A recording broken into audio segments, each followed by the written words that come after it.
Re he tre zeke lara bratra klaza tatra haliandra sheke zariandra klo yu zike treze kleke traza taza latra hasho zeke ro lo troze thara kla trama rama landra ho se he treke zerio rutlika traklo trozo dozo layo shoko zike treke sa rahu zandra lo shamia klozo trazo dazi kliya yu hoshi ke trozati lehe sebe yuram rakla trandra kla yene hetre he zerio yusho likre ke trazo luzo tam rakho trama eno trakla ho se he ratrazi ke the like trakla zo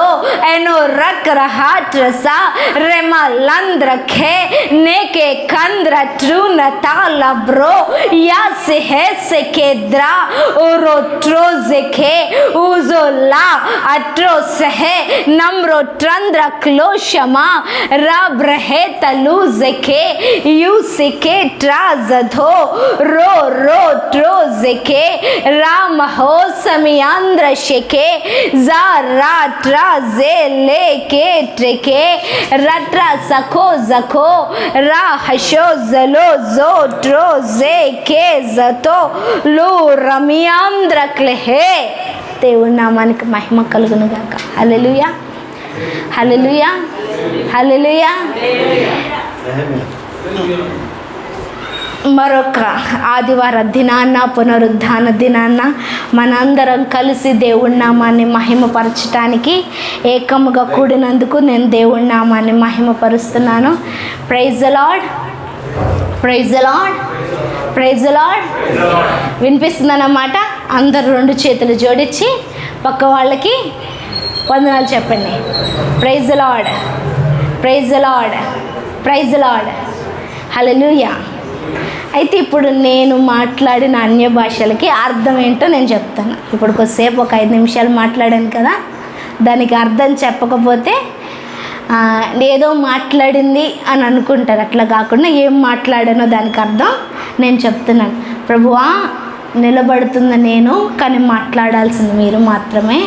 మీరు మాట్లాడితే ఈరోజు ఒక గొప్ప కార్యం, అద్భుతం జరుగుతుంది. ప్రవక్తతో దర్శనం రీతిగా మాట్లాడి దేశాన్నంతటిని కూడా కాపాడావు, ఆ శ్రమలోంచి బయటికి తీసుకొచ్చావు.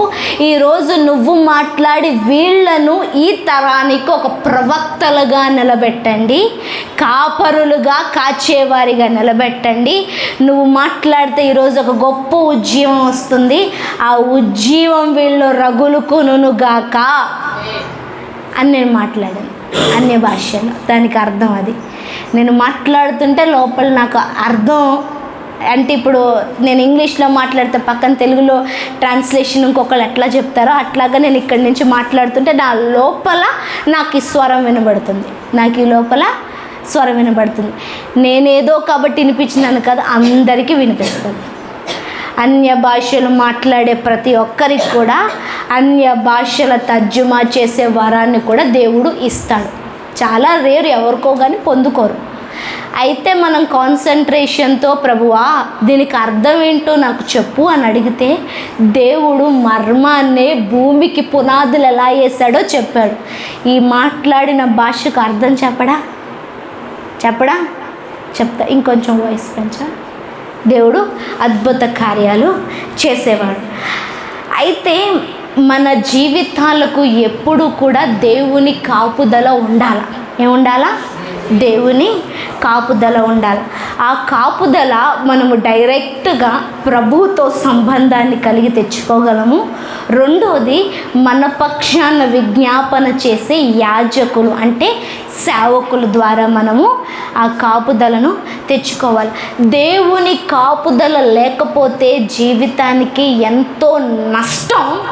కొన్నిసార్లు దాన్ని మనం పూడ్చలేం.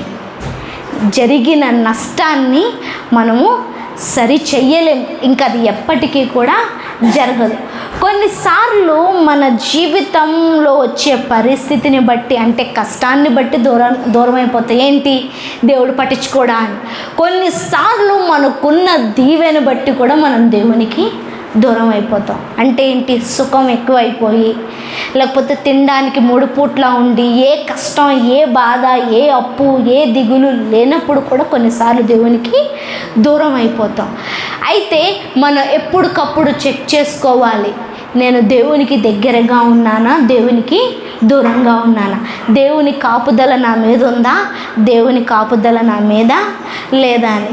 అయితే గత వారం, అంటే ఈ గడిచిపోయిన ఈ వారంలో చాలా బ్యాడ్ న్యూస్ విన్నాను నేను. గుండె పగిలిపోయినంత బాధ అనిపించింది. కానీ ఏం చేయలేని పరిస్థితి కూడా. ఎందుకు అనేసి అంటే ఇంకంతే, మరణం ఒకరిని మృంగేసిన తర్వాత మనం వాటిని ఆపలేము. పెళ్ళయి 1 నెల 2 రోజులు అయింది.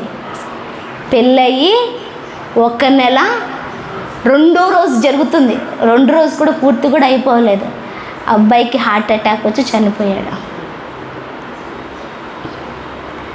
మళ్ళీ వయసు ఏమి పెద్దది కూడా కాదు, నా సూపర్ సీనియర్, అంటే నాకంటే 2 సంవత్సరాలు పెద్ద అబ్బాయి. రీసెంట్గా మొన్న సెప్టెంబర్ 5th మ్యారేజ్ అయింది.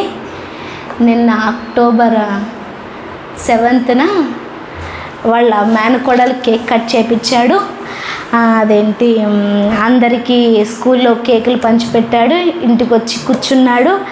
నాకు నొప్పి వస్తుంది అని చెప్తున్నాడు, దవడ నొప్పి వస్తుందని చెప్తున్నాడు. అంతే, అప్పటికప్పుడు కళ్ళు తాళేసి నాలుక బయటకు పెట్టి చనిపోయాడు. నిమిషంలో ప్రాణం పోయింది.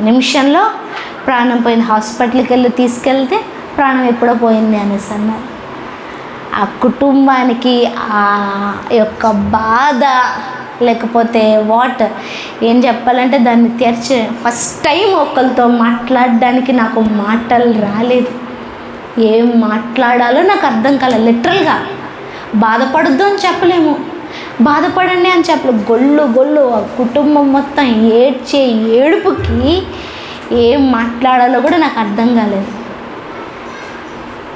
ఎట్లా సమాధానం చెప్పాలో కూడా నాకు అర్థం కాలేదు. మన జీవితానికి దేవుని కాపుదల ఎప్పుడూ ఉండాలి. దేవుడు ప్రాణం తీసేశాడని నేను చెప్పను కూడా. కానీ దుష్టుడు ఆ వ్యక్తి పైన తన శక్తిని అధికం చేశాడు. దుష్టుడు మన పైన శక్తిని అధికం ఎప్పుడు చేస్తాడు అంటే, దేవుని శక్తి మన మీద లేనప్పుడు, దేవుడి కాపుదల మన మీద లేనప్పుడు, దేవుని కృప మన మీద లేనప్పుడు, దేవుని ఆజ్ఞ లేదంటే దేవుని కంచె మన జీవితాల పైన లేనప్పుడు దుష్టుడు మింగేస్తాడు. అర్థమవుతుందా? అంటే ఏంటి? క్షణాల్లో జరిగిపోతాయి. తినడం వేరే, మింగేయడం వేరే. అర్థమవుతుందా? తినడం కొంచెం తింటాం, మింగేయడం ఒకేసారి మింగేస్తాం. దుష్టుడు గర్జించే సింహము వలె ఎవరిని మృంగివేయుదునా అంటూ తిరుగుతాడంట. సింహం కాదు వాడు, సింహము వలె ఎవరిని మృంగేయాలా అని వాడు తిరుగుతూ ఉంటాడంట. మనము దేవునితో సహవాసంలో ఉంటే, దేవుని కాపుదలలో ఉంటే, దేవుని కృప చేత నడిపింపబడితే మరణం మన ముందు వరకు వచ్చి ఆగిపోతుందే తప్ప మనని దేవుడి ఆయుష్ ఉన్నంత వరకు ఏది కూడా మననేమి చేయలేదు. రీసెంట్గా మనం విన్న ఫ్లైట్ క్రాష్ అయింది, ఎంతోమంది చచ్చిపోయారు. ఒకడు మాత్రం అది ఎంత అద్భుతం అంటే నిజమా అని మనుషులు నోరెళ్ళబుచ్చే అంత ఆశ్చర్యం. తనకి ఆయుష్ ఉంది, ఎవరు ఏమి అంతమంది మరణం ఏమీ చేయలేకపోయింది. ఈరోజు దేవుడి కాపుదల మన మీదకి మనమే తెచ్చుకోవాలి. దేవుని కాపుదల మన మీదకి మనమే తెచ్చుకోవాలి, మనమే తీసుకొని రావాలి. అలా తీసుకొని రావాలి అంటే కొన్నిసార్లు కష్టాన్ని కూడా మనం ఆలోచించకూడదు. అంటే కష్టం మీద కూడా మన మనసు పెట్టకూడదు, బాధ మీద కూడా మన మనసు పెట్టకూడదు, తెగులు మీద కూడా మనల్ని తినివేసే తెగుల్ని కూడా మనం పట్టించుకోకూడదు. అందుకే ఇందాక పాట పాడాం కదా, సజీవ యాగముగా మా శరీరమును సమర్పించుకుంటూ, అంటే ఏంటి, ఒక బలిపీఠం మీద జీవంతో ఉన్న పశువుని పెడితే అది జీవంతో ఉన్నా కూడా మౌనంగా ఉండిపోయి కదలకుండా కిందకి దూకకుండా ఉంటే అది ఆశ్చర్యం. ఎందుకంటే ప్రాణం లేని వాటిని బలిపీఠం మీద పెడతారు, ప్రాణం ఉన్న వాటిని పెట్టరు, ఎందుకంటే అవి దూకేస్తాయి. కానీ మనల్ని మాత్రం ఆయన అడుగుతున్నాడు, సజీవ యాగంగా నా బలిపీఠం మీద ఉంటావా? సంపూర్ణంగా నేను నీకు శుద్ధినిస్తాను, నాతో పాటు నిన్ను తీసుకెళ్ళడానికి పరిశుద్ధాత్మనిస్తాను అంటున్నాడు. ఈరోజు ఆ పరిశుద్ధాత్మ చేత మనం శుద్ధి నొందుతూ ఆయన చిత్తాన్ని జరిగిస్తూ మనం ఎలా ఉండాలా? దేవుడి చిత్తంలోకి ప్రయాణింపబడాలా. అందుకు కొన్నిసార్లు కొన్ని బాధలు మనల్ని కుదిపేస్తూ ఉంటాయి, కొన్ని నొప్పులు మనల్ని కుదిపేస్తూ ఉంటాయి, కొన్ని రోగాలు మనల్ని కుదిపేస్తూ ఉంటాయి. కొన్నిసార్లు కొన్ని సుఖాలు కూడా దేవునికి దగ్గరికి రాకుండా ఉంటాయి, దేవునికి దగ్గరగా రానివ్వకుండా మనల్ని అడ్డుబండగా ఆపేస్తాయి. అందుకని రెండు కూడా డేంజరే. ఏంటి? రెండు కూడా అధిక శ్రమలు వచ్చినా దేవుడికి దూరం అయిపోతాం, అధిక సుఖం వచ్చినా కానీ దేవుడికి. అందుకే మనకి బ్రతుకున్నవాడికి నొప్పి తప్పకుండా ఉండాలి. అందుకు వచ్చిన శ్రమను బట్టి, కష్టాన్ని బట్టి, బాధను బట్టి దేవుణ్ణి ప్రతిసారి మనము రక్తము కార్చి అంత శ్రమ పొందుకోవట్లేదని యాకోబు అంటాడు. నిజం, రక్తము కార్చి అంత శ్రమ అయితే పొందుకోవట్లేదు, ఏదో కొంచెం శ్రమను మాత్రమే మనం అనుభవిస్తున్నాం. అందుకు మన జీవితాల మీదకి దేవుని కాపుదల ఎప్పటికప్పుడు మనం క్లెయిమ్ చేసుకుంటాం.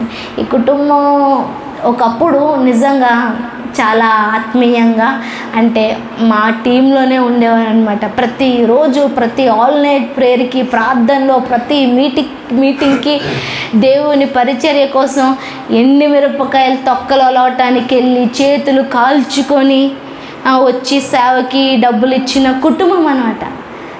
అయితే ఎప్పుడైతే సుఖం ఎక్కువైపోయిందో, ఎప్పుడైతే ఆశీర్వాదం ఎక్కువైపోయిందో, దేవుణ్ణి మరిచిపోయి రోడ్డు మీద డ్యాన్స్ వేయడం మొదలు పెడితే ఈరోజు ఇంట్లో ప్రాణం పోయి విలపించటం జరుగుతుంది. అందుకు మన జీవితాల్ని మనం ఎక్కడున్నా, ఎక్కడ ఆగిపోయాం, లేకపోతే ఏది మనల్ని ఆపుతుంది అన్నది మనం ఎప్పటికప్పుడు జాగ్రత్త పరుచుకోవాలి.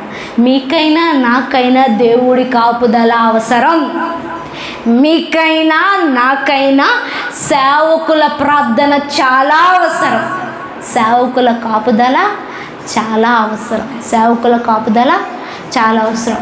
మీ గురించి నేను ఎలా ప్రార్థన చేస్తున్నానో నా గురించి ప్రార్థించే వాళ్ళు ఉండాలి. లేదంటే నేను కూడా పడిపోతాను. నేను పడిపోయినప్పుడు లేవనెత్తబడే వాళ్ళు కూడా ఎవరు ఉండరు, లేవనెత్తే వాళ్ళు ఎవరు కూడా ఉండరు. అందుకు ఎప్పటికప్పుడు మనం ప్రార్థించే సంఘముగా ఉండాలి, ప్రార్థించే సేవకులుగా ఉండాలి, ఎప్పటికప్పుడు దేవుడి ముఖాన్ని చూచేవారిగా ఉండాలా, దేవుడి కాపుదలలోనికి మనం వచ్చేవారిగా ఉండాలి. యెహెజ్కేలు గ్రంథము 33వ అధ్యాయము, యెహెజ్కేలు గ్రంథము 33వ అధ్యాయము. గత వారము యెహెజ్కేలు మొదటి గ్రంథంలో ఉన్న చిన్న విషయాల గురించి మనం మాట్లాడుకున్నాము. ఈరోజు 33వ అధ్యాయంలోకి వద్దాం. ఈ 1వ అధ్యాయం నుంచి 33వ అధ్యాయం లోపు మాటలను చూసినట్లయితే చాలామందికి చదువుతుంటే పిచ్చి వచ్చేస్తుంది.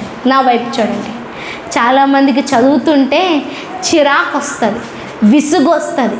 ఆ శ్రమ, ఆ బాధ, లేకపోతే ఆ నష్టము, ఆ కష్టాలు, లేకపోతే చెరలోనికి కొనుపోబడే విధానం, లేకపోతే శ్రమలోనికి తీసుకెళ్ళిపోతే శ్రమలోనికి దేవుడు మనల్ని అప్పచెప్తే ఎలా ఉంటుందో అవి చదువుతుంటే అనిపిస్తుంది. ఒక్కొక్కసారి వెన్నులో వణుకు కూడా వస్తుంది. అలా శిక్షిస్తాను అంటూ దేవుడు చెప్తాడు. ఆ 2వ అధ్యాయం నుంచి ఈ 32వ అధ్యాయం వరకు అంతా కూడా శ్రమను గూర్చిన దర్శనం. ఏంటి? శ్రమను గూర్చిన దర్శనాలే, శ్రమను గూర్చిన ప్రవచనాలే, శ్రమను గూర్చిన ప్రకటనలే.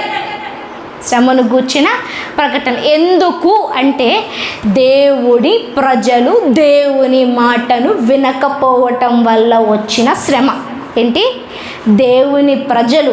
బయట వాళ్ళ గురించి మనం మాట్లాడుకోవట్లేదు. బైబిల్ గురించి మాట్లాడినప్పుడు, బైబిల్ అధ్యాయాలు మాట్లాడినప్పుడు ఇదంతా సంఘం గురించి లేదంటే ఇశ్రాయేలు గుంపు గురించే మనం మాట్లాడుతున్నాం. బయట వాళ్ళకి శ్రమ ఇచ్చాడని చెప్పట్లే. ఎవరికి ఇచ్చాడు?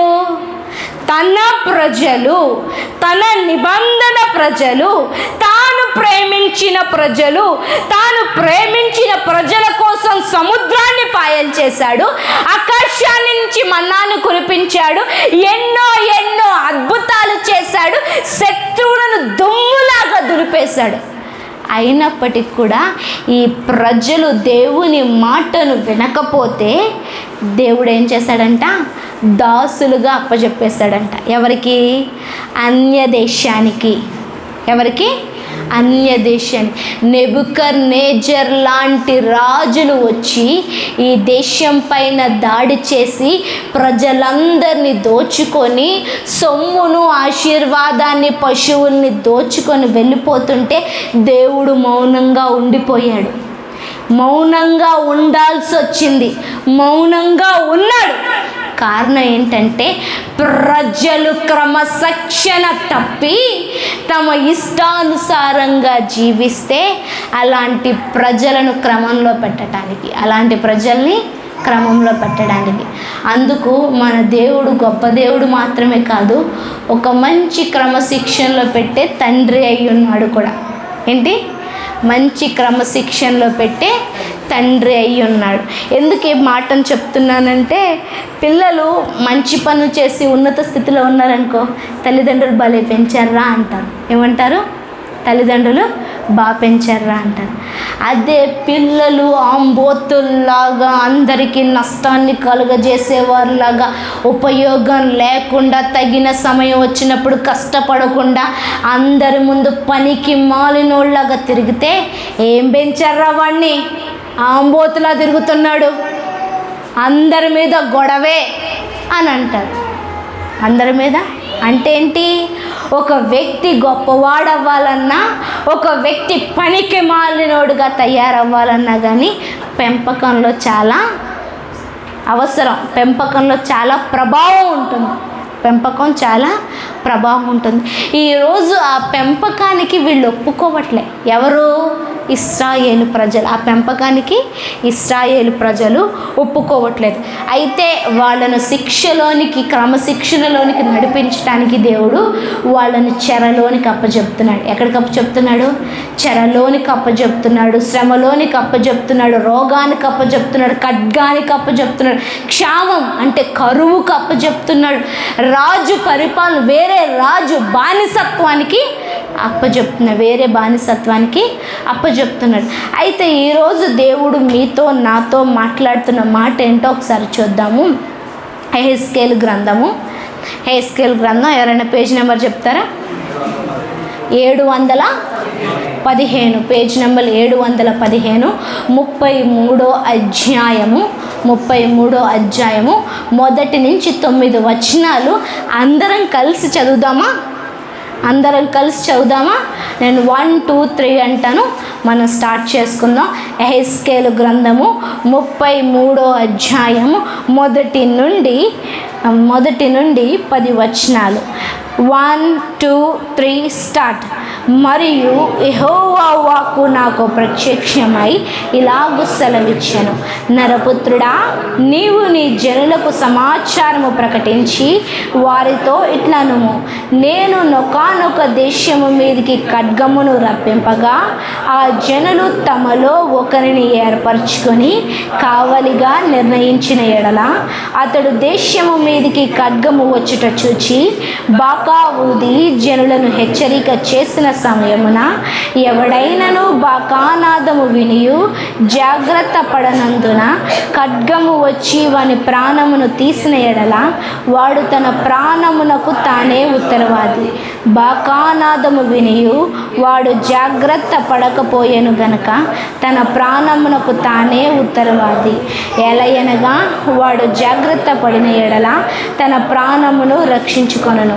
అయితే ఖడ్గము వచ్చుట చూచియు బాకా ఊదనందున చేత జనులు అజాగ్రత్తగా ఉండుటయు ఖడ్గము వచ్చి వారిలో ఒకని ప్రాణము తీయుటయును తటాసించిన ఎడల వాడు తన దోషమును బట్టి పట్టబడినను నేను కావలి వాని యొద్ద వాని ప్రాణమును గూర్చి విచారణ చేయుదును. నరపుత్రుడా, నేను నిన్ను ఇశ్రాయేలునకు కావలి వానిగా నియమించి ఉన్నాను గనుక నీవు నా నోటి మాటను విని నాకు ప్రతిగా వారిని హెచ్చరిక చేయవలెను. దుర్మార్గుడా, నీవు నిశ్చయముగా మరణము నొందుదు అని దుర్మార్గునికి నేను సెలవీయగా అతడు తన దుర్మార్గతను విడిచి జాగ్రత్త పడునట్లు నీవు ఆ దుర్మార్గునికి మాట తెలియజేయని ఎడల ఆ దుర్మార్గుడు తన దోషమును బట్టి మరణము నొందును గాని అతని ప్రాణమును గూర్చి నిన్ను విచారణ చేయుదును. అయితే ఆ దుర్మార్గుడు తన దుర్మార్గతను విడవవలనని నీవు అతనిని హెచ్చరిక చేయగా అతడు తన దుర్మార్గతను విడువని ఎడల అతడు తన దోషమును బట్టి మరణము నొందును గాని నీవు నీ ప్రాణమును దక్కించుకొందువు. నరపుత్రుడా, ఇశ్రాయేలుకి ఈ మాట ప్రకటింపుము. మా పాప దోషములు మా మీద పడి ఉన్నవి, వాటి వలన మేము క్షీణించుచున్నాము. మనమెట్లా బ్రతుకుదుమని మీరు చెప్పుకుని మాట నిజమే. దేవుడి కొద్ది వాక్యమును ఆయన చిత్త ప్రకారము మనకు బోధించునుగాక. ఇశ్రాయేలుని గురించి మాట్లాడుతున్న మాట ప్రస్తుతము నీతో నాతో దేవుడు ఈ మాటను పరిశుద్ధాత్మ ద్వారా మాట్లాడుతున్న మాట ఏంటి అంటే, నేను ఇశ్రాయేలీలకు నిన్ను కావలివానిగా నిలబెట్టి ఉన్నాను, నియమించి ఉన్నాను అనేసి దేవుడు ప్రవక్తతో మాట్లాడుతున్నాడు. ఈ తరములో దేవుడు నీతో నాతో మాట్లాడుతున్న మాట ఏంటంటే, నీ ప్రాంతానికి, నీ ప్రజలకు, నీ కుటుంబానికి, నీ బంధువులకు, నీ చుట్టుపట్ల కనిపిస్తున్న సమాజానికి నేను నిన్ను కావలివానిగా నియమించి ఉన్నాను అంటూ దేవుడు మాట్లాడుతున్నాడు. అయితే ఇక్కడ ఒక స్టోరీని దేవుడు నరేట్ చేశాడు, ఒక కథను దేవుడు చెప్తున్నాడు అనమాట. ఏంటి అంటే, ఒక దేశం అంట ఒక కావలివాన్ని కూర్చుకుందంట, అంటే వాచ్మెన్ని కూర్చుకుంది. అయితే ఇప్పుడు వాచ్మెన్ అంటే గేట్ ముందు ఉంటాడు, కానీ అప్పటిలో దేశానికి కానీ ప్రాంతానికి కానీ కావలి వారు అంటే వారు బురూజుల పైన ఉంటారు. అంటే ఏంటంటే ఎత్తైన స్థావరాల పైన, ఎత్తైన టవర్స్ పైన. ఏంటి? ఎత్తైన టవర్స్. మీకు తెలుసో లేదో కానీ, లేదంటే నేను ఒక ఐడియా చెప్తున్నాను.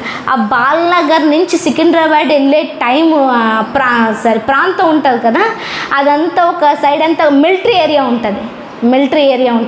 గోడ ఉంటుంది, గోడ అవతల అన్నీ కూడా చెట్లు కనపడతాయి. అయితే అక్కడక్కడ కూడా గోడకు పైగా ఏంటంటే ఒక ఒక మనిషి నిలబడేలాగా చిన్నది ఐరన్తో, అదేంటి ఏమని చెప్పాలి దాన్ని, ఒక నిలబడ్డానికి నించుని చూడడానికి ఉండేలాగా చిన్న గుడిసె లాంటి ఐరన్తో ఉంటుంది అనమాట. అంటే చిన్న స్థావరం, దాన్నే బురుజులు అంటారు. అయితే ఇక్కడ ఏంటంటే ఎత్తు తక్కువ ఉంది, జస్ట్ గోడకి కొంచెం పైగా ఉంది. కానీ ఈ దేశానికి కానీ ప్రాంతానికి కానీ కావలి వారిగా ఉండాలి అంటే ఈ బురుజులు, ఈ స్థావరాలు అన్నవి చాలా పెద్దగా పొడుగ్గా ఉండేవి. ఏంటి? ఎందుకంటే ఎంత పొడుగ్గా ఉంటే, అంటే ఎంత ఎత్తుగా ఉంటే అంత దూరం కనిపిస్తుంది. ఏంటి? ఎంత ఎత్తుగా ఉంటే అంత దూరం కనిపిస్తుంది. ఇప్పుడు మీరులో ఎవరైనా కానీ అందరికంటే పొడుగ్గా ఉన్నారనుకోండి, అలా ఇంకొంచెం దూరం ఎక్కువ కనిపిస్తుంది, వాళ్ళకి ఇంకొంచెం దూరం ఎక్కువ కనిపిస్తుంది.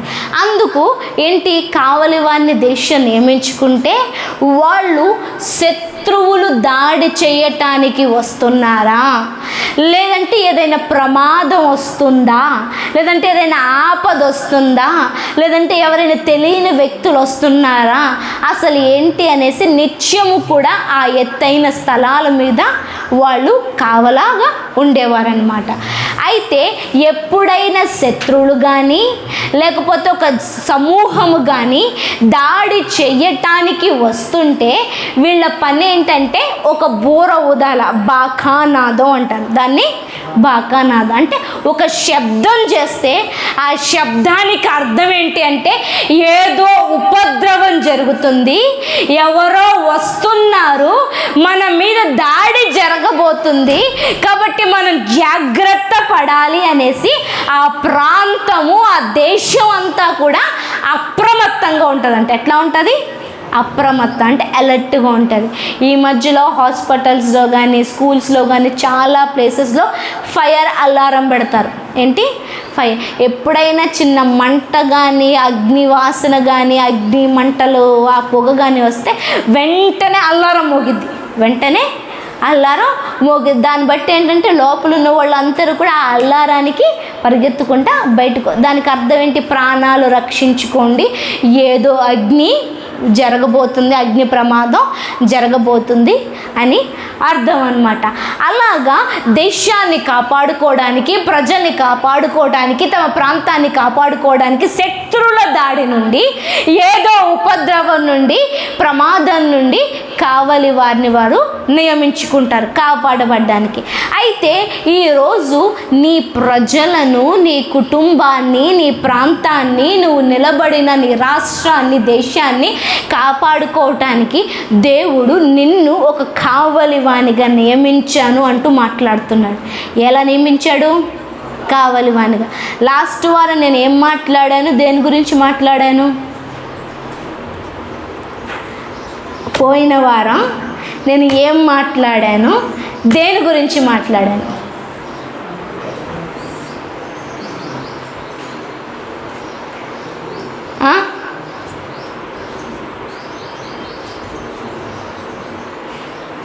దేవునికి స్తోత్రం, హల్లెలూయా. అంత అలర్ట్గా ఉన్నారనమాట. ఏం నాని, నువ్వు రాలేదా? హల్లెలూయా. అమ్మేది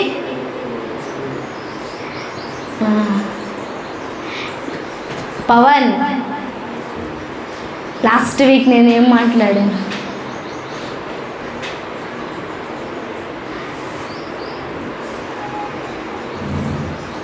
అంటే లాస్ట్ వీక్ నేను దర్శనాల గురించి మాట్లాడాను.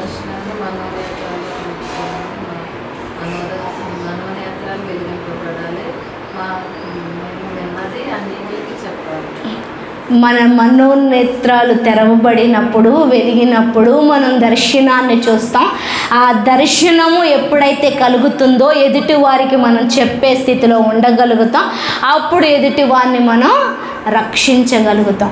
దర్శనం ప్రాణాన్ని కాపాడుతుంది, దర్శనం ప్రమాదం నుండి తప్పిస్తుంది, దర్శనం ఎదుటివారు రక్షణలోనికి రావటానికి కారణమవుతుంది, దర్శనం ఉపద్రవం మన జీవితంలో జరగకుండా కాపాడుతుందనే విషయాన్ని మాట్లాడుకున్నాం.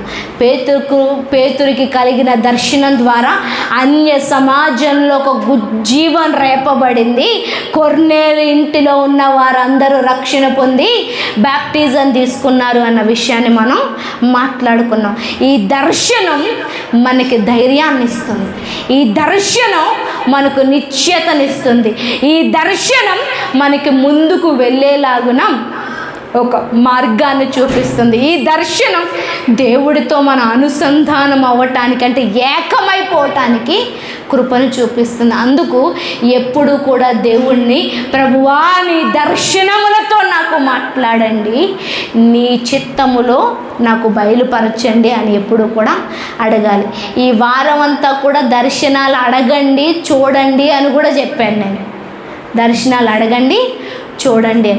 దర్శనాలు చూడడం అలవాటు చేసుకోండి. అర్థమవుతుందా? దర్శనాలు చూడడం అలవాటు చేసుకోండి. దేవుడు మెయిన్ మాట్లాడే పద్ధతిలో, విధానంలో వాక్యం ఎంత గొప్పదో అంతే విధంగా దర్శనాల ద్వారా కూడా మాట్లాడతాడు. యోసేపు పిలుపు నిశ్చయమైంది దర్శనం ద్వారా, యోసేపు శ్రమలు ప్రారంభమైంది దర్శనం ద్వారా, యోసేపు సింహాసనం సముద్రం మీదకి వెళ్ళటానికి కారణం దర్శనం. యోసేపు ఆ యొక్క చెరసాల్లో ప్రధానుడిగా ఉండటానికి కారణం దర్శనం. యోసేపు ఆ ఫరో ఎదుట ఇంకొక రాజుగా నిలబడ్డానికి కారణం కూడా దర్శనం. దర్శనాన్ని ఎప్పుడు కూడా తీసివేయటానికి వీల్లేదు. ఈ కాలంలో దానికి తావు లేదని చెప్పడానికి అసలు మనం చెప్పడానికి సరిపోము. అపోజిట్ పౌలు రోమా సామ్రాజ్యానికి పట్టబడిన తర్వాత చెరసాల్లో తీసుకెళ్ళడానికి ఆయన్ని ఓడలో తీసుకొని వెళ్తుంటే ఆ 260 మందితో 272 మందితోటి ఓడలో ప్రయాణం చేస్తాడు. అపోస్తుల కార్యం 26వ అధ్యాయం ఆ ఓడలో ప్రయాణము చేస్తుంటేనంట దేవుడు దర్శన రీతిగా పౌలుతో మాట్లాడతాడట. నేను నీకు తోడై ఉన్నాను, నీవు భయపడకు, ఈ ఉపద్రవము వలన ఎవరి ప్రాణాలు కూడా పోవు, నేను వారి ప్రాణములను నీకు అప్పగిస్తున్నాను, నిన్ను బట్టి వారి ప్రాణములు నేను కాపాడెదను, నువ్వు రోమీల ముందు ఆ సమాజం ముందు నిలబడి నన్ను గురించి మాట్లాడతావు అంటూ దేవుడు దర్శనంతో మాట్లాడతాడు. ఓడ బద్దలైపోతుంది.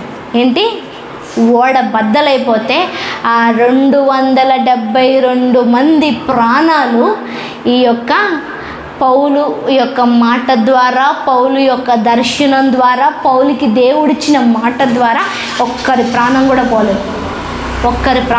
పోలేదు. దర్శనం కలగాలి అంటే దానికి ముందు ప్రార్థన చాలా అవసరం. ప్రార్థించే వాడికి దర్శనాలు కలుగుతాయి.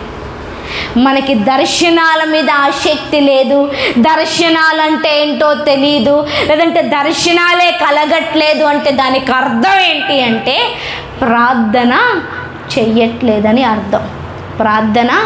చెయ్యట్లేదని అర్థం. రీసెంట్గానే తను ఈ మధ్యలోనే తను సంఘానికి చర్చ్ ఇవన్నీ ఏమీ తెలీదు.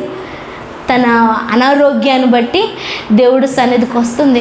ఆమె చెప్పే దర్శనం ఒక్కొక్కసారి నాకు చాలా ఆశ్చర్యం వేస్తుంది. దేవుడు నిలబడి మాట్లాడడం, దేవుడి హస్తం పట్టుకొని ఆమె తన నెత్తి మీద పెట్టుకోవటం, అన్య భాషలు ఎవరో తన చెవుల్లో మాట్లాడుతుంటే వినటం. సంవత్సరాలు కాదు, 2-3 నెలల నుంచి అంతే. ప్రభువా నన్ను బాగు చేయి అన్న తన ప్రార్థన దేవుణ్ణి చూచే దర్శనంలోనికి తన్ని నడిపిస్తుంది. అందుకు నిశ్చయంగా చెప్తాను, నీకేం కాదు, నువ్వు బాగైపోతావు. ఇప్పుడు దేవుడితో బలం పొందుకోవటానికి, దేవుళ్ళో ప్రయాణం చేయటానికి నువ్వు ముందుకు వస్తున్నావు. దర్శనాలు మన జీవితంలో చాలా అవసరం.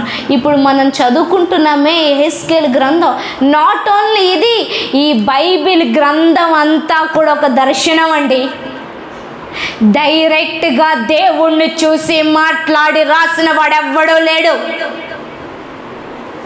దర్శన రీతిగా దేవుడు మాట్లాడితే రచించారు. మోషే మాత్రమే మేఘంలో ఉండి, మేఘం అవతల దేవుడు, మేఘం యువతల మోషే ఉంటే రాశాడు. మిగతా అన్నీ కూడా దర్శనాల రీతిగా రాసిన గ్రంథమే. ఆఖరికి అపోజ్ అయిన పౌలు తన ప్రత్యక్షతలు, తన మాటలు, తన సేవ, తన పరిచర్య, ఎవ్రీథింగ్ కూడా దర్శనం. ప్రతిదీ కూడా దర్శనం అంటే దేవుడు మనల్ని చూచే పద్ధతి, దేవుడు మనతో మాట్లాడే అందుకు ప్రతిసారి మనం అడగాలి, ప్రభువా నువ్వు నాతో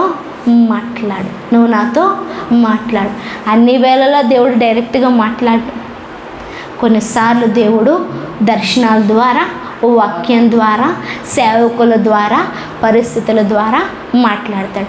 అయితే ఈ ప్రాంతాన్ని రక్షించుకోవటానికి ఆ బురుజుల పైన, ఎత్తైన ప్రాంతం పైన నిలబడిన కావలి వారు ఏం చేస్తారు అంటే, శత్రువు వస్తున్నాడా లేదా, శత్రువు ఏంటి పరిస్థితి ఎలా ఉంది అని వాళ్ళు నిత్యం కూడా కావలా కాస్తారంట. ఎప్పుడైతే శత్రువు రావటం చూచి బాకా ఊదాడో ప్రాంతం అంతా కూడా జాగ్రత్త పడుతుంది. శత్రువు రావటం చూడలేకపోయాడు అనుకుంటే, శత్రువు రావటం చూడలేదు అంటే దానికి అర్థం ఏంటి? మనోడు కావలి గాయకుండా నిద్రపోతున్నాడు అని అర్థం. అంతే కదా, అంతే కదా. కూర్చున్నా నించున్నా నువ్వు ఎత్తైన స్థలంలో ఉన్నావంటే ఎవడొకడు నీకు కనబడతాడు, కనిపిస్తాడు. నువ్వు కూర్చున్నప్పుడు నించున్నప్పుడు ఎవరు కనిపించట్లేదంటే దానికి అర్థం ఎవరు రావట్లేదు. అయితే ఎవరో వస్తున్నారు నువ్వు చూడలేదు అంటే దానికి అర్థం ఏంటి? కళ్ళు మూసుకొని పోయాయి అని అర్థం. ఏంటి? కళ్ళు మూసుకొని పోయాయి. దాన్ని ఆత్మీయ నేత్రాలు వెలిగింపబడకపోవటం అని బైబిల్ సెలవిస్తుంది. ఆత్మీయ గుడ్డితనం. ఏంటి? ఆత్మీయ గుడ్డితనం. దర్శనాలు చూడకపోవడానికి కూడా కారణం ఇదే. ఏంటి? ఆత్మీయ గుడ్డితనం. మనోనేత్రాలు వెలిగింపబడనందున ఈ యుగ సంబంధమైన దేవత వారి మనోనేత్రాలకు గుడ్డితనం కలుగజేయటం వలన. అర్థమవుతుందా? నువ్వు నిద్రపోతున్నావు ఆత్మీయంగా, నువ్వు ఆత్మీయంగా దేవుడు ఏం మాట్లాడుతున్నాడో చూడట్లేదు అంటే దానికి అర్థం అయితే నువ్వు దేవుడికి అవకాశం ఇవ్వట్లే, గుడ్డితనంలో ఉన్నావు. అది లేదంటే ఈ యుగ సంబంధమైన దేవత నీ మనోనేత్రాలకి గుడ్డితనాన్ని కలుగజేసింది. అంటే ఏంటి? అయితే నువ్వన్నా గుడ్డితనాన్ని కలుగజేసుకున్నావు, లేదా ఈ యుగ సంబంధమైన దేవతకి అంటే ఏంటి? ఈ ప్రపంచం పైన పనిచేస్తున్న దుష్టుడికి నువ్వు అవకాశం ఇచ్చావు. ఈ రెండు డేంజరే మన జీవితానికి. ఎందుకంటే ఉపద్రవం ఎప్పుడు వస్తుందో తెలియకపోతే, ఉపద్రవాన్ని మనం గుర్తించలేకపోతే మన ప్రాణాలు పోతాయి. ఇక్కడ అదే రాయబడింది. బాకా నాదము వినిపించకపోతే వారి ప్రాణాలు కోల్పోతే వారి ప్రాణాన్ని బట్టి నువ్వు ఉత్తరవాదివి. ఏంటి? నువ్వు ఉత్తరవాది. నువ్వు బాకా నాదం ఊదిన తర్వాత వాడు వినకపోతే, వాడు జాగ్రత్త పడకపోతే వాడి ప్రాణానికి వాడే ఉత్తరవాది. కానీ నీ ప్రాణాన్ని నువ్వు రక్షించుకుంటావు అని రాయబడింది. ఇప్పుడు మనం చదివిన 10 వచనాల్లో. ఎందుకు ఈ మాటలని నేను చెప్తున్నాను అంటే, ఇప్పుడు ఈ దేశానికి, ఈ ప్రాంతానికి, నీ బంధువులకి, నీ సమాజానికి, నీ దగ్గరికి వచ్చిపోతున్న వారికి, నువ్వు మాట్లాడుతున్న నీ స్నేహితులకి, నీ చుట్టూ ఉన్న బంధువులకి, నువ్వు పెళ్లి చేసుకున్న నీ భార్య అయినా, నీ భర్త అయినా, నువ్వు కన్నా నీ బిడ్డలైనా, నువ్వు ఉంటున్న సమాజానికి దేవుడు నిన్ను కావలివానిగా నియమించి ఉన్నాడు. ఎలా నియమించి ఉన్నాడు? కావలివానిగా నియమించి ఉన్నాడు. శత్రువు వస్తున్నాడా లేదా? ఏ విధమైన ఉపద్రవం కలుగుతుంది, ఏ విధంగా నాశనం నీ మీదకి, మీ ప్రాంతం మీదకి వస్తుంది అన్న విషయాన్ని నువ్వేం చేయాలా? జాగ్రత్తగా కాపాడాలి, జాగ్రత్తగా చూడాలి, జాగ్రత్తగా అదేంటి మనం మెలకుగా ఉండాలి. లేదు అంటే నువ్వు ఆ ప్రజల పక్షాన ఉత్తరవాదిగా అవుతావు. ఏంటి? ఉత్తరవాదిగా ఉంటావు. నేను వెళ్తున్నప్పుడు చెప్పాను కదా గేట్ వేసుకోమని, నేను వెళ్తున్నప్పుడు చెప్పాను కదా తాళం వేయమని చెప్పి, నేను వెళ్తున్నప్పుడు చెప్పాను కదా బీరువా జాగ్రత్త, డబ్బులు ఉన్నాయి, బంగారం ఉందని. నువ్వు మెలకు లేకుండా ఉంటే, నువ్వు తాళం వేయకుండా ఉంటే ఎవడో దోచుకుపోయాడు. నేను నీకు చెప్పాను కదా, ఇప్పుడు బాధ్యత నువ్వే వహించాలి, నాకు జవాబు చెప్పు అని అడుగుతారు. అంతేనా? అడుగుతారా లేదా? ఎందుకు? వెళ్ళేటప్పుడు నీకు చెప్పెళ్ళారు, ఇప్పుడు దేవుడు అదే అంటున్నాడు. దేవుడు మీ అందరితో అదే మాట్లాడుతున్నాడు. ఈ ప్రాంతానికి, ఈ ప్రదేశానికి నేను మిమ్మల్ని కావలి వారిగా నిలబెట్టాను. ఎట్లా నిలబెట్టాను? కావలి వారిగా నిలబెట్టాను. మీరు కాపలా కాయాలి. ఏం చేయాలి? కాపలా కాయాలి. ఏం చేయాలి? కాపలా కింద కాస్తే సరిపోదు. కాపలా అసలు కిందే గాయరు. ఎక్కడ కాస్తారు? ఎత్తైన ప్రాంతం. ఎక్కడ? ఎత్తైన ఫోర్టిఫైడ్ సిటీ అంటారు. అంటే ఎత్తైన ఒక టవర్ మీద, బురుజుల మీద మనం ఎక్కాలి. దానికి అర్థం ఏంటంటే ప్రార్థన. మన ప్రార్థన ఎంత ఎత్తులో ఎంత లోతుగా, ఎంత హెచ్చుగా, ఎంత సమయాన్ని మనం వెచ్చించి చేస్తామో అంతగా మన స్థాయి, మన లెవెలు పెరుగుతుంది. అంతగా మన స్థాయి, మన లెవెలు, మన విశ్వాస జీవితం పెరుగుతుంది. మన ప్రార్థనా జీవితము మనం రోజు రోజుకి అధికం చేసుకుంటే, వాక్యాన్ని బట్టి మనం ప్రార్థన చేస్తూ ఉంటే మనం ఎత్తైన స్థలము ఎక్కుతున్నట్టు లెక్క. ఎంత ఎత్తుగా ఎక్కితే అంత దూరం కనిపిస్తుంది. ఎంత ఎత్తుగా నిలబడతామో అంత త్వరగా శత్రువుని పసిగట్టగలం. ఎంత ఎత్తుగా ఎక్కుతామో అంత త్వరగా మనల్ని మనము రక్షించుకోగలము. మనకు అప్పజెప్పబడిన వాళ్ళని కాపాడగలం. ఈరోజు దేవుడు నిన్ను పైకి ఎక్కమంటూ పిలుస్తున్నాడు. ఎక్కడికి ఎక్కమంటూ? పైకి ఎక్కమంటూ పిలుస్తున్నాడు. ఎత్తైన ప్రాంతంలోనికి రమ్మని పిలుస్తున్నాడు. బురూజు మీద నిలబడే కావలి వానిగా నేను పిలిచాను. You are the watchman for my city. You are the watchman for my nation. You are the watchman for my people. నిన్ను ప్రజలకు ఒక కావలివానిగా నియమించి ఉన్నాను.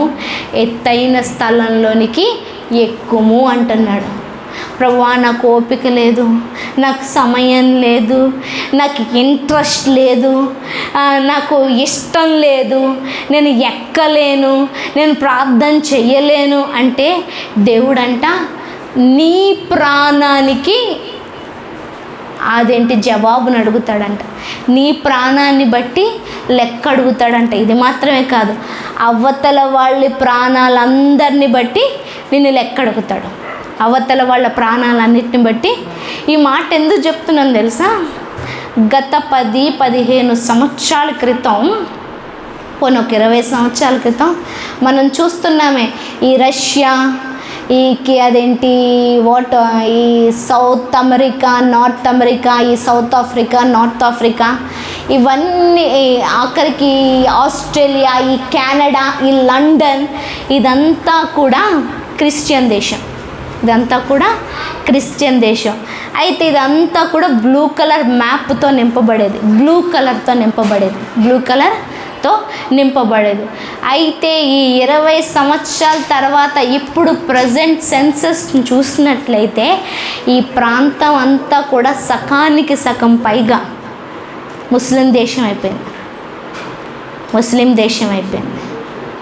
ప్రతి ప్రాంతం, లండన్లో ఇప్పుడు గొడవ జరుగుతుంది. ఏంటి అంటే, ఇంతకుముందు లండన్ క్రైస్తవ దేశం, అయితే ఇప్పుడు దాన్ని ముస్లిం దేశంగా మీరు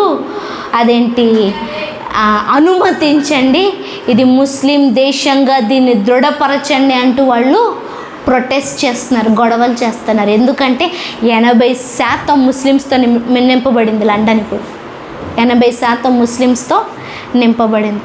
క్రైస్తవ దేశం. ఎందుకు ఇది జరిగింది అంటే, కావలి వారిగా నిలబడ్డా మనం కావలి కాయకపోతే, మనం చేతకాన్న వాళ్ళం అవుతే, పక్కవాడొచ్చి ఆ ప్రాంతాన్ని దోచుకుంటే ఆ ప్రాంతం అంతా కూడా ఇప్పుడు నాశనం అయిపోతుంది. ముస్లిం దేశం అయితే అందులో పెద్ద ప్రాబ్లం ఏముందండి అని అనుకుంటున్నారేమో. రేపొద్దుట వాళ్ళందరూ ఏకమైతే 3వ ప్రపంచ యుద్ధం. ఆ 3వ ప్రపంచ యుద్ధం ఎవరి మీద జరుగుతుందో తెలుసా? ఇజ్రాయేల్ మీద జరుగుతుంది. ఇజ్రాయేల్ అంతటి మీదకి, క్రైస్తవ దేశం అంతటి మీదకి ఈ ముస్లిం దేశాలన్నీ కూడా ఏకంగా కూడి యుద్ధానికి వస్తే ఆ రోజు దేవుడు కింద దిగి వీళ్ళందరినీ కూడా హతం చేస్తాడు. అంటే అప్పుడు ప్రాణాలు కోల్పోయేది ఎవరు? మన ప్రజలే. ఎవరు? మన ప్రజలే, మన సోదరులే. కానీ మనం కావలి కాయక, జాగ్రత్త పడక, వారిని కాపాడుకోలేదు కాబట్టి ఇప్పుడు వాళ్ళు శత్రువుకి ఆహారం అయిపోతున్నారు. శత్రువు వాళ్ళని మింగేస్తున్నాడు. ఇది నేను వాళ్ళ గురించి మాత్రమే ఇప్పుడు ఈ చైనా, ఆ చైనా పైన ఉన్న, ఆ చైనా కింద మన ఇండియా పైన ఉన్న నేపాల్, ఇదంతా కూడా బుద్ధిస్ట్ కంట్రీగా పేర్కొనబడింది బుద్ధిస్ట్ కంట్రీగా. వై, ఎందుకు? ఒకప్పుడు మిషనరీస్ తమ ప్రాణాలను అప్పజెప్పి, తమ ప్రాణాలను తెగించి, ప్రాణాలు కోల్పోయి రక్తాన్ని చిందించిన ప్రాంతాలు ఇవి. ఇప్పటి వరకు మనం మాట్లాడుకున్న కెనడా కానీ, యునైటెడ్ స్టేట్స్ కానీ, సౌత్ ఆఫ్రికా కానీ, నార్త్ అమెరికా కానీ, ఈ ఆస్ట్రేలియా, ఈ కెనడా, ఈ లండన్, ఈ ప్రాంతాలన్నిట్లో క్రైస్తవత్వం పుట్టి వేరే ప్రాంతాలకి సువార్తను అందించిన దేశాలు. కానీ ఇప్పుడు క్రైస్తవత్వమే లేని దేశాలుగా అయిపోయింది. కారణం ఏంటి? కాపలాకి నియమింపబడిన వ్యక్తి కాపలా కాయకపోతే దానివల్ల వచ్చే నష్టం. ఇప్పుడు ఎందుకు ఈ మాటను చెప్తున్నాను తెలుసా? భారతదేశానికి దేవుడు మిమ్మల్ని కావలివానిగా నియమించాడు. నీకు అర్థమవుతుందో అర్థం కావట్లేదు, పరిశుద్ధాత్ముడు మీకు బోధించునుగాక. నీ ప్రాంతానికి, నీ చుట్టూ ఉన్న అన్య సమాజానికి, నీ చుట్టూ ఉన్న దేవుణ్ణి ఎరుగని ప్రజలకి దేవుడు నిన్ను కావలివానిగా నియమించాడు.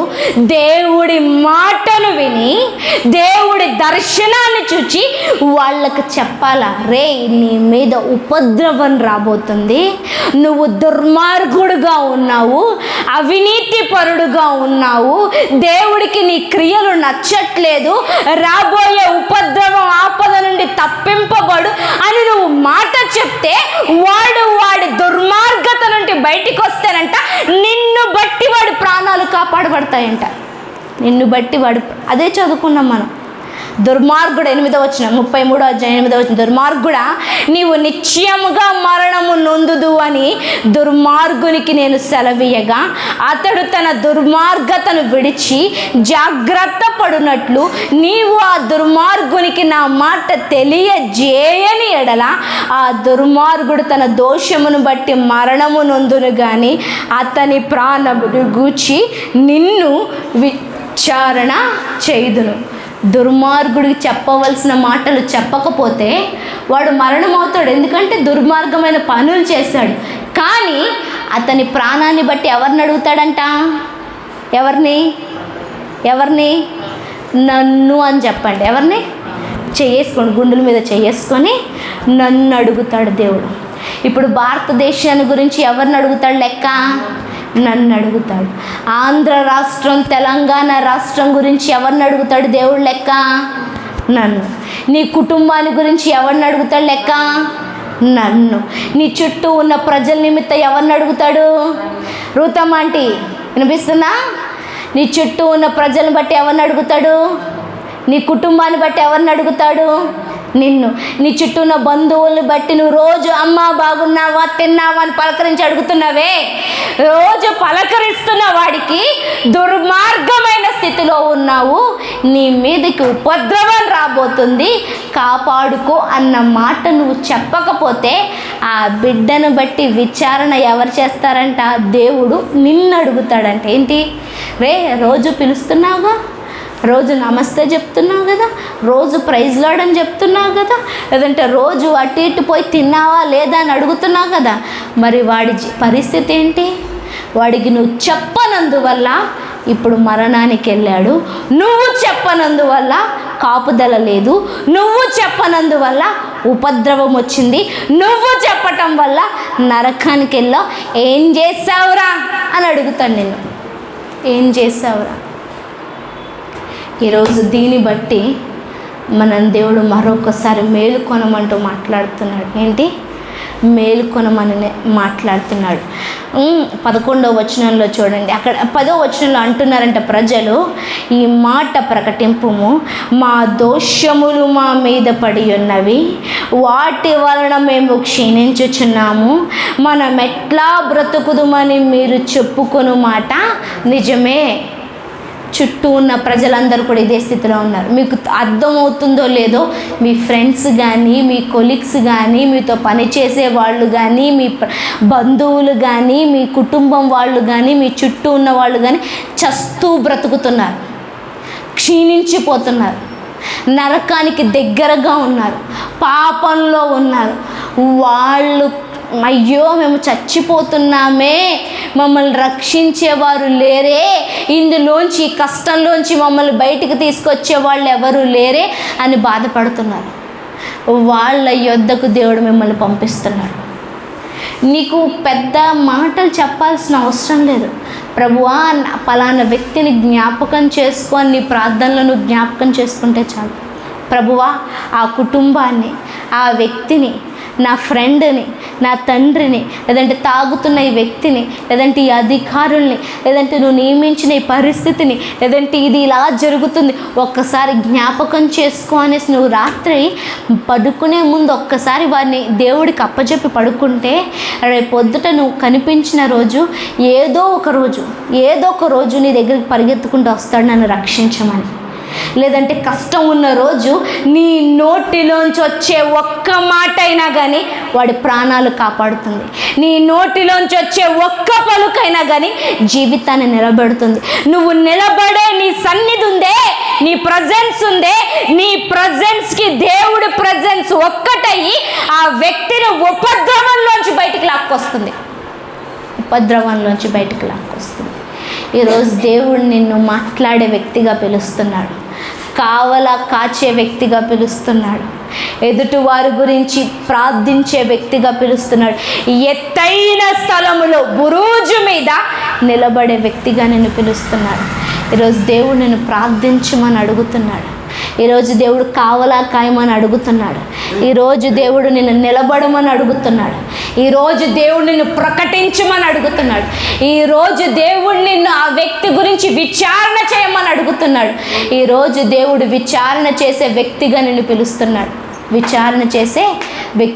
పిలుస్తున్నాడు. నాకెందుకునే అనే సమయం అయిపోయింది. నేను నొప్పిలో ఉన్నాను, నేను కష్టంలో ఉన్నాను, నేను బాధలో ఉన్నాను, నా బాధ నా కష్టం నన్ను పైకి లేవనియట్లేదు, ఇంకా నేనేడ పైకి ఎక్కుతాను, నేనేడ ప్రార్థన చేస్తాను, నేనేడ దర్శనం చూస్తాను, నేనేడ ప్రకటిస్తాను అని అనుకోవద్దు. నీ కష్టంలోంచే దేవుడు నీతో మాట్లాడడానికి సిద్ధంగా ఉన్నాడు. నీ బాధలోనే దేవుడు నిన్ను బట్టి వేరే వాళ్ళని తప్పించడానికి ఇష్టపడుతున్నాడు. నిన్ను కూడా అనేక మందిని రక్షించే రక్షకుడిగా, కావలాగా దేవుడు నిన్ను వాడుకోవటానికి ఇష్టపడుతున్నాడు. నీకు ఈరోజు కలిగిన బాధను బట్టి బాధపడొద్దు. నువ్వు ఇలాంటి బాధ కలిగిన వాడిని లేవనెత్తబోతున్నావు. ఇలాంటి బాధ, నష్టము, ఈరోజు అందరికంటే నేనే ఎక్కువ కృంగిపోయాను అనుకుంటున్నావా? ఇలాంటి కృంగుదనలో ఉన్నవాడిని నువ్వు లేవనెత్తబోతున్నావు. అందరికంటే నాకే పెద్ద వ్యాధి వచ్చిందని అనుకుంటున్నావా? అలాంటి వారిని నువ్వు బాగు చేయబోతున్నావు, అలాంటి వారిని నువ్వు స్వస్థపరచబోతున్నావు. నాకు నా కుటుంబం సరిపోతుంది, నాకు నా బిడ్డలు సరిపోతారు, నాకు నా భార్య నా భర్త చాలు, లేదంటే నాకు ఈ ఉద్యోగం మాత్రం చాలు, నేను నా నలుగురు గురించే ప్రార్థన చేస్తాను అని అనుకుంటే దేశం కుళ్ళిపోతుంది, దేశం పాడైపోతుంది, దేశం సాతానికి ఆహారం అయిపోతుంది, దేశం మీదకి ఉపద్రవం రాబోతుంది, దేశం మీదకి తెగులు రాబోతుంది, దేశం మీదకి ఖడ్గం రాబోతుంది, దేశం మీదకి క్షామం రాబోతుంది. వీటన్నిటిని చూడ్డానికి దేవుడు నేను పిలుస్తున్నాడు. వీటన్నిటి గురించి ప్రకటించడానికి దేవుడు పిలుస్తున్నాడు. వీటన్నిటిని గురించి తప్పించటానికి, ప్రార్థించటానికి దేవుడు నిన్ను పిలుస్తున్నాడు. ఈరోజు నువ్వు ప్రకటించే వ్యక్తివి, నువ్వు ప్రార్థించే వ్యక్తివి, నువ్వు రక్షించే వ్యక్తివి, నువ్వు దేవుడి స్థానంలో నిలబడే వ్యక్తివి. ఎస్, దేవుడు తన సాధనంగా నిన్ను ఆయన స్థానంలో నిలబెట్టుకొని వాడుకోవాలనుకుంటున్నాడు. ఆయన స్థానంలో నిలబడు, ప్రార్థన చేద్దాం. వీలైతే అందరు లేచి నిలబడదాం. కళ్ళు మూసుకొని ప్రార్థన చేద్దాం. దేవుడు నిన్ను నన్ను కావలాగా పిలుస్తున్నాడు. దేవుడు నిన్ను నన్ను రక్షకుడిగా పిలుస్తున్నాడు. దేవుడు నిన్ను నన్ను ప్రకటించే వ్యక్తిగా పిలుస్తున్నాడు. కళ్ళు మూసుకొని ప్రార్థన చేద్దాం. ప్రకటించే వ్యక్తిగా పిలుస్తున్నాడు. దేవుడు నిన్ను నన్ను దర్శనం చూచే వ్యక్తులుగా పిలుస్తున్నాడు. అమ్మ నాకెందుకు, నేను మౌనంగా ఉంటాను, నా వరకు పరిధిలోనే నేను ఉంటాను అని అనుకుంటే దేశం పాడైపోతుంది. శత్రువు వచ్చి దొల్లగొడుతున్నాడు, శత్రువు ఖడ్గాన్ని తీసుకొస్తున్నాడు, శత్రువు ఉపద్రవాన్ని తీసుకొస్తున్నాడు, శత్రువు మరణాన్ని తీసుకొస్తున్నాడు. అది నీ వరకు రాదని ఏంటి? నువ్వు ఎదుటి వారి గురించి పట్టించుకోకపోతే దేవుడు నిన్ను ఉత్తరవాది అంటున్నాడు. నీ యొద్ద విచారణ చేస్తానంటున్నాడు, నీ యొద్ద విచారణ చేస్తానంటాడు.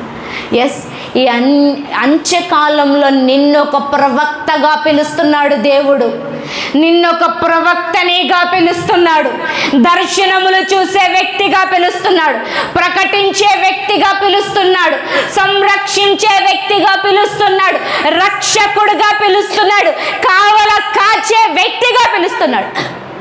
ఎక్కుతావా ఈరోజు బురుజు? ఆ ఎత్తైన ప్రాంతం ఎక్కుతావా? ప్రార్థన చేస్తానయ్యా, ప్రార్థన చేస్తానయ్యా. నోరు తెరుద్దామా?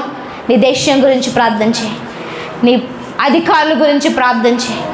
ఎవరైతే దేశంలో వీళ్ళు అన్యాయం చేస్తున్నారన్నారు వారి గురించి ప్రార్థన చేయి. ఎవరైతే దోచుకుంటున్నారో వారి గురించి ప్రార్థన ఇప్పుడే చేయి. ఆ బంధువుల గురించి ప్రార్థన చేయి, ఆ స్నేహితుల గురించి ప్రార్థన చేయి, ఆ తప్పిపోయిన దుర్మార్గుల గురించి ప్రార్థన చేయి, ఎవరికి రక్షణ అవసరం వాళ్ళందరి గురించి ప్రార్థన చేయి. అయ్యా నేను ప్రార్థన చేయలేకపోతున్నానయ్యా, నేను ఆ బురుజు ఎక్కి ప్రార్థించే వ్యక్తిగా నన్ను చెయ్యండి అనేసి పరిశుద్ధాత్మ సహాయం అన్నాడు. నోరు తెరుద్దాం, మౌనంగా ఉండొద్దు. యేసయ్యా అయ్యా నన్ను ప్రార్థించే వ్యక్తిగా చేయండి, నన్ను కాచే వ్యక్తిగా చేయండి, ప్రకటించే నాయకుడిగా నన్ను చేయండి. దర్శనాలతో నాతో మాట్లాడండి అయ్యా, దర్శనాల ద్వారా నాతో మాట్లాడండి. నోరు తెరుద్దాం, ప్రార్థన చేయండి.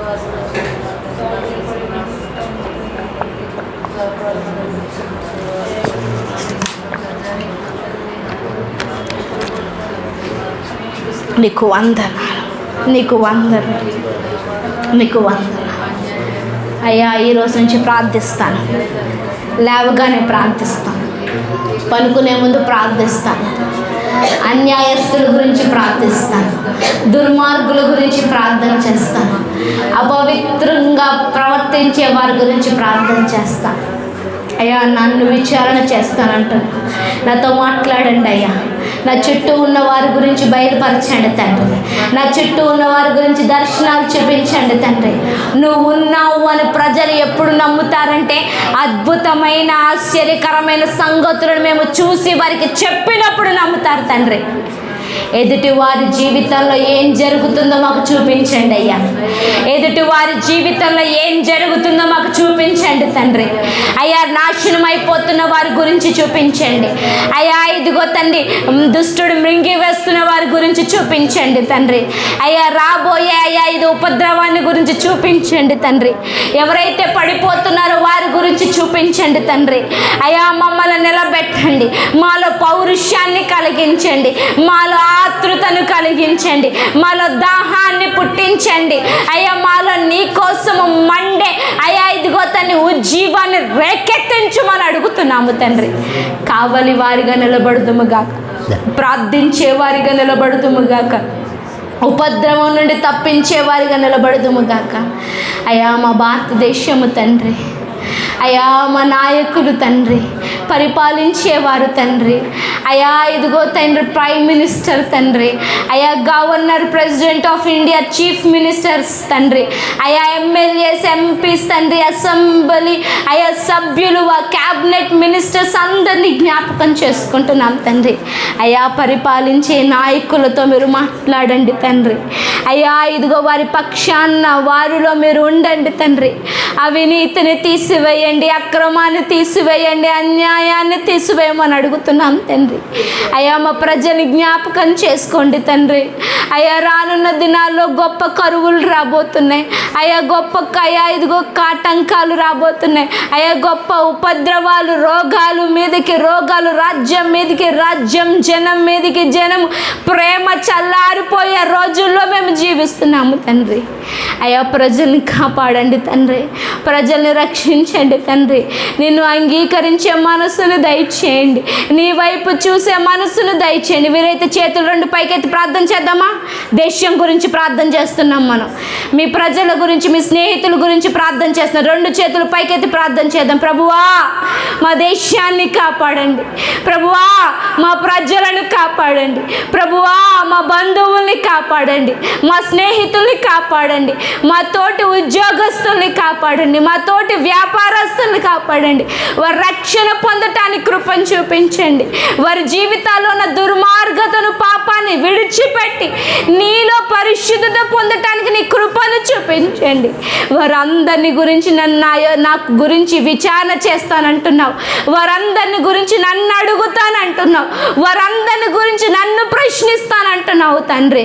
అయ్యా, ఈ రోజు నుంచి నేను కావలా కాయటం జాగ్రత్తగా చేయనట్లు తండ్రి, ఎత్తైన స్థలములో ప్రార్థించే వ్యక్తిగా ఉండునట్లు తండ్రి, మేల్కొని ప్రార్థించినట్లు తండ్రి, అయ్యా విశ్వాసపు యాత్రను కొనసాగించినట్లు సజీవ యాగముగా సమర్పించుకొనున్నట్లు నీ కృపను చూపించండి తండ్రి.